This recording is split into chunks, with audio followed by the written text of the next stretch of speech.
আমি অ্যাস্ট্রোলজার দীপঙ্কর শাস্ত্রী বলছি। তো আগামী ভিডিওতে আমি বলেছিলাম কাল সর্পদোষের 5টি ঘর নিয়ে, বাকি 7টি ঘর নিয়ে আমার এই ভিডিওতে আলোচনা শুরু করার আগেই সর্বপ্রথমে বানেশ্বর তথা দেবাদিদেব মহাদেবের চরণে আমার শতকোটি প্রণাম।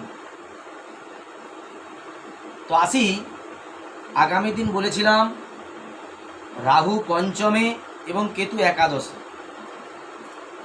এবার আজকে এই ভিডিওতে শুরু করছি রাহু ষষ্ঠে এবং কেতু যদি দ্বাদশে থাকে তাহলে জাতক জাতিকা কি হয়? মাতুল সুখ থেকে, মানে মামা বাড়ি থেকে সুখের হানি, প্রেমে অসাফল্য পাবেন, দীর্ঘদিন ধরে শারীরিক অসুস্থতা। এই কাল সর্পের নাম হচ্ছে মহাপদ্য কাল সর্পযোগ, অর্থাৎ মহাপদ্য নাগ। এবার আসি, রাহু সপ্তমে এবং যদি কেতু লগ্নে থাকে তাহলে কি হবে না, জাতক জাতিকার বিবাহিত জীবন সুখ শান্তিপূর্ণ লাভ করতে পারবে না, চাকুরি এবং ব্যবসায় ক্ষয়ক্ষতি হবে, মানসিক অবসাদ থাকবে।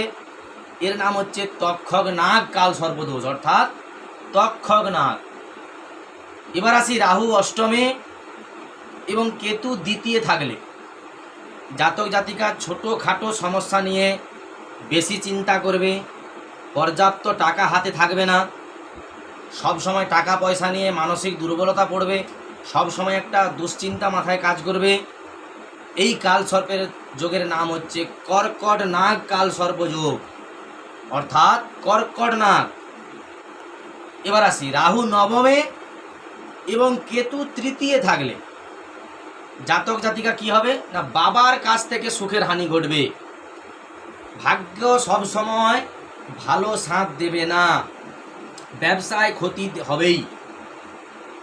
তাহলে এই সর্পের নাম, এই কাল সর্পযোগের নাম কি? শঙ্খচূড় কাল সর্পযোগ, অর্থাৎ শঙ্খচূড় নাগ। এবার আসি, রাহু দশমে এবং কেতু যদি চতুর্থে থাকে তাহলে জাতক বা জাতিকা সবসময় কলহ, অশান্তি, কর্মক্ষেত্রে খুবই সংঘর্ষপূর্ণ হবে। এই কাল সর্পের নাম ঘাতক নাগ কাল সর্পযোগ, অর্থাৎ ঘাতক নাগ।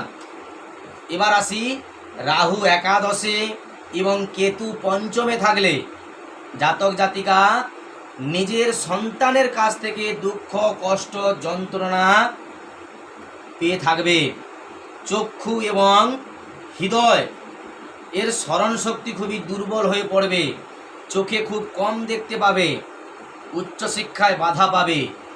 এই কাল সর্পযোগের নাম হচ্ছে বিষধর নাগ কাল সর্পযোগ, অর্থাৎ বিষধর নাগ।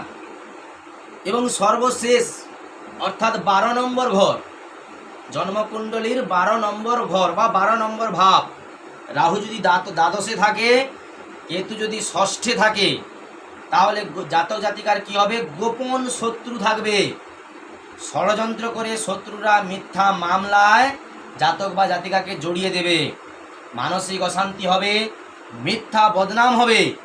এই কাল সর্পের নাম শেষ নাগ কাল সর্পযোগ বা শেষ নাগ। তো আজকে আমি এখানেই কাল সর্পযোগের 12টি ঘরে কোনো জাতক জাতিকার যদি রাহু কেতুর অবস্থান থাকে সেই নিয়ে কিন্তু আমি বিস্তারিত আলোচনা করলাম। যদি ভালো লাগে, আমি দীপঙ্কর শাস্ত্রী বলছি, যদি ভালো লাগে অবশ্যই আমার চ্যানেলটি সাবস্ক্রাইব করবেন, লাইক করবেন, শেয়ার করবেন, যাতে পরবর্তী আরও নিত্য নতুন কিছু ভিডিও আপনাদের সামনে আমি খুব সুন্দরভাবে, পরিষ্কারভাবে তুলে ধরতে পারি, যেটা আপনাদের জীবনে অনেকটাই সমস্যা থেকে আপনাদেরকে মুক্তি দিতে পারে। নমস্কার।